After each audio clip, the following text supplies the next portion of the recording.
paano mag-turn off ng sound sa BlackBlast. Una, pindutin lang ang ating BlackBlast application. Then, ayan, kapag napindot nyo na, nandito na siya. Wait lang natin siya mag-loading. Ayan. Then, ayan, kapag tapos na siya mag-loading, may lalabas na ganito. Then, ang gagawin nyo lang, makikita nyo itong classic, which is eto siya. Then, ayan, kapag nakita nyo na, i-click nyo lang yung classic na yan.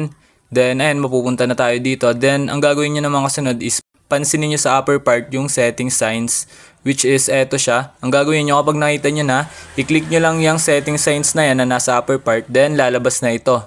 Then, ayan, kung mapapansin nyo, naka-turn on ng ating sounds. Ayan, kasi wala siyang red line or hindi siya naka-mute. Ayan, so ang gagawin nyo lang, i-click nyo lang yan para ma-turn off ang sounds dito sa BlackBlast application. Then, ayan, kung mapapansin nyo na turn off na yung akin, yun na yung lumabas.